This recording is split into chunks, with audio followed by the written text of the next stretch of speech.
Assalamualaikum warahmatullahi wabarakatuh. Perkenalkan, nama saya Monika Triwahyuningsi. Saya bersama rekan saya, Vina Saindri dan Melani Junior. Kami dari kelas 642B26 ingin mempresentasikan mengenai rekonsiliasi bank dan investasi jangka pendek. Untuk melengkapi tugas akuntansi keuangan menengah dan praktik. Baik, mari kita mulai. Yang pertama, saya akan menjelaskan pengertian rekonsiliasi bank. Rekonsiliasi bank adalah suatu proses pencocokan dan penyesuaian atas informasi, catatan transaksi atau saldo kas antara catatan menurut nasabah dan bank. Rekonsiliasi bank juga berperan penting untuk mencegah terjadinya penyelewengan dana pada kedua belah pihak. Rekonsiliasi bank juga adalah sebuah rangkaian catatan informasi yang menjelaskan tentang perbedaan-perbedaan antara catatan bank dengan catatan kas. Apabila perbedaan muncul dari transaksi nasabah yang belum dicatat oleh bank, catatan bank nasabah yang benar. Sebaliknya, jika perbedaan disebabkan oleh catatan di pos-pos lain, maka catatan bank maupun perusahaan harus dilakukan.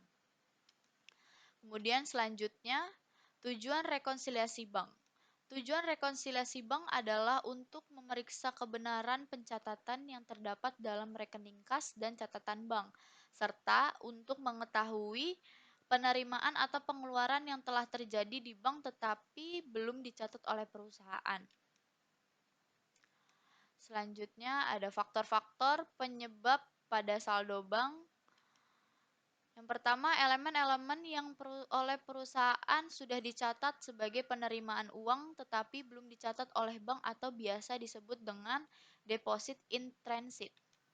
Yang kedua, setoran yang dikirimkan ke bank pada akhir bulan tetapi belum diterima oleh bank sampai bulan berikutnya, atau setoran dalam perjalanan atau bisa disebut deposit in transit.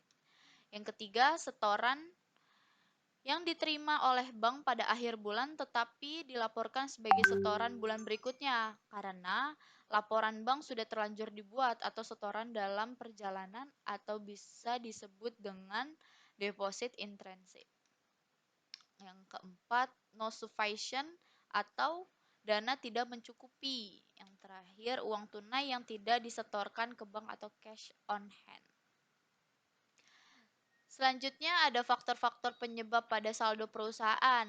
Yang pertama, elemen yang sudah dicatat sebagai penerimaan oleh bank tapi belum dicatat oleh perusahaan. Misalnya, bunga yang telah diperhitungkan oleh bank sebagai pendapatan bunga tetapi belum dicatat oleh perusahaan, atau penagihan wesel yang sudah dicatat oleh bank tetapi belum dicatat oleh perusahaan. Yang kedua, yang sudah dicatat sebagai elemen yang sudah dicatat sebagai pengeluaran oleh bank tetapi belum dicatat oleh perusahaan, misalnya cek kosong by jasa bank. Baik, selanjutnya akan dibacakan oleh rekan saya yang bernama Vina Saindri. Untuk Vina Saindri, saya persilakan. Ya, terima kasih atas kesempatannya, Mbak Monika. Selanjutnya saya akan menjelaskan mengenai rekonsiliasi saldo akhir. Ada dua jenis mengenai rekonsiliasi saldo akhir. Yang pertama adalah laporan rekonsiliasi saldo bank dan saldo kas untuk menunjukkan saldo yang benar. Kemudian yang kedua adalah laporan rekonsiliasi saldo bank kepada saldo kas. Ya, untuk yang pertama, laporan rekonsiliasi saldo bank dan saldo kas untuk menunjukkan saldo yang benar. Dalam laporan rekonsiliasi ini dapat diperoleh hasil yang menunjukkan berapa saldo yang benar menurut kas maupun berapa saldo yang benar menurut bank. Bentuk ini sering digunakan karena lebih berguna untuk tujuan internal perusahaan. Kemudian yang kedua, laporan rekonsiliasi saldo bank kepada saldo kas. Untuk rekonsiliasi ini hanya diketahui sebab-sebab perbedaan saldo kas dan saldo bank. Rekonsiliasi bentuk ini sering digunakan oleh akuntan dalam melakukan pemeriksaan kas.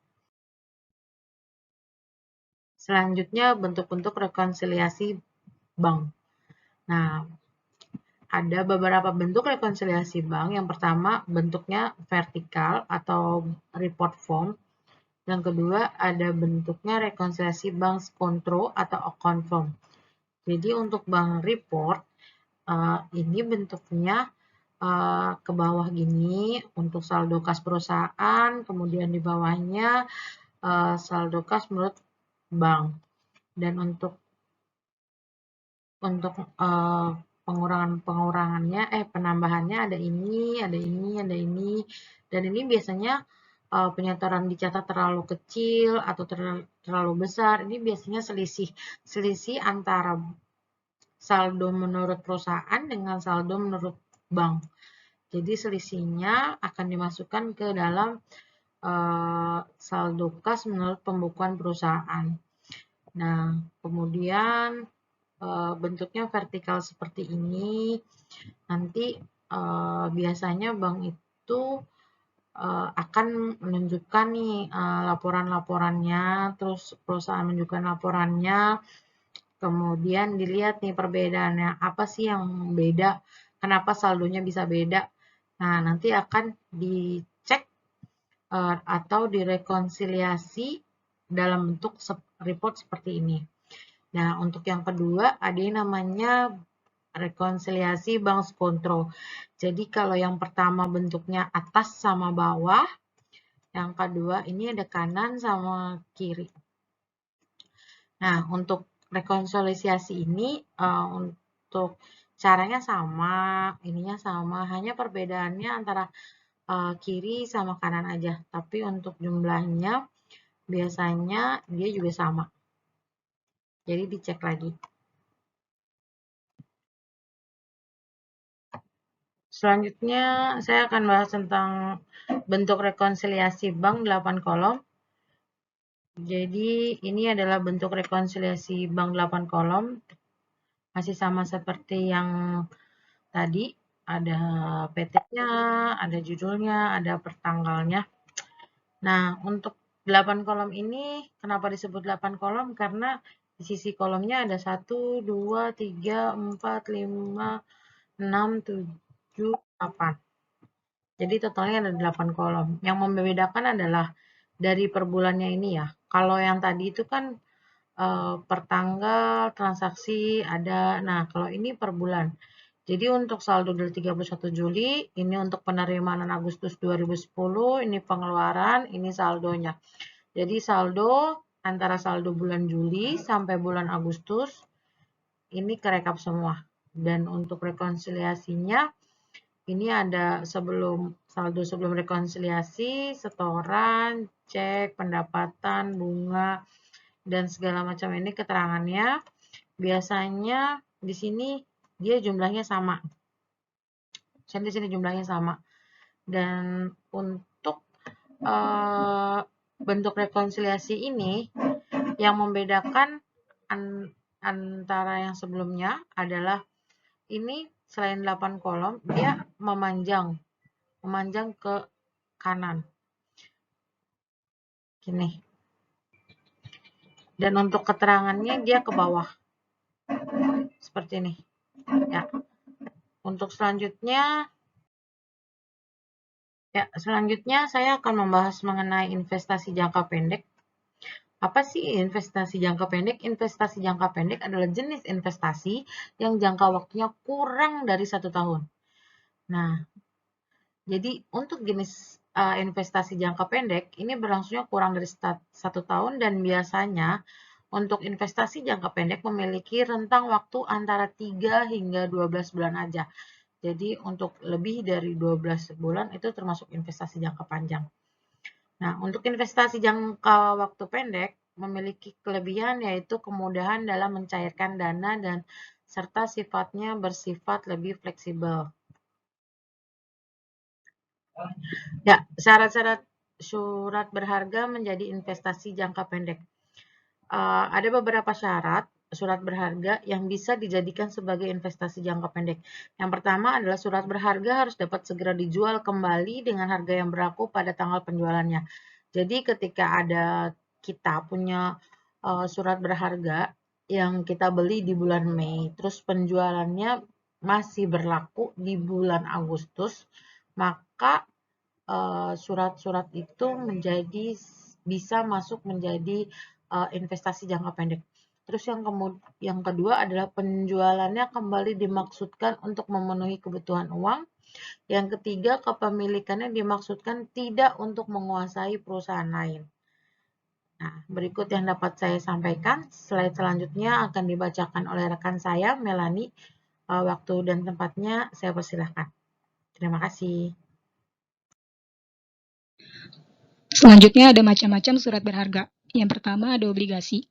Obligasi adalah surat utang jangka menengah maupun jangka panjang yang dapat diperjualbelikan. Obligasi berisi janji dari pihak yang diterbitkan efek untuk membayar imbalan berupa kupon atau periode tertentu dan melunasi pokok utang pada akhir waktu yang telah ditentukan kepada pihak pembeli obligasi tersebut.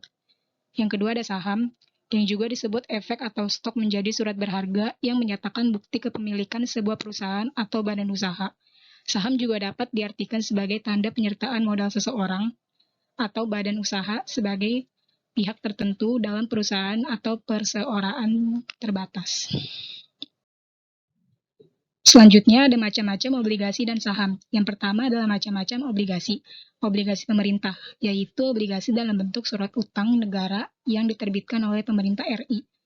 Terus ada obligasi koperasi, yaitu obligasi berupa surat utang yang diterbitkan oleh Koperasi Indonesia baik BUMN maupun koperasi lainnya. Yang kedua ada macam-macam dari saham. Pertama, saham biasa. Saham biasa atau common stocks adalah suatu saham yang biasa diklaim berdasarkan dari keuntungan dan kerugian yang ada pada suatu perusahaan. Kedua, saham preferred. Saham preferred atau preferred stock, suatu saham yang dimana nilai pembagian labanya tergolong tetap. Dan saat perusahaan menderita kerugian, maka para pemegang saham preferred tersebut akan diberikan prioritas utama dalam hal pembagian hasil penjualan aset perusahaan. Selanjutnya ada pencatatan surat berharga. Yang pertama pada saat pembelian. Surat berharga dicatat sebesar harga perolehan yang meliputi harga beli atau harga kurs, ditambah biaya komisi, provisi, materai, dan biaya-biaya. Kedua, ada metode harga pokok atau harga perolehan. Metode ini mengakui jumlah atau laba rugi sebesar selisih antara harga jual dengan harga pokok. Kedua, pada saat penjualan. Surat berharga dikredit sebesar harga perolehan. Baik, terima kasih untuk rekan saya Melani Junior dan juga rekan saya Vina Saindri. Telah sampailah kita di penghujung presentasi kali ini. Mohon maaf apabila ada kesalahan kata dan penulisan pada presentasi kami. Kurang lebihnya mohon maaf. Wassalamualaikum warahmatullahi wabarakatuh.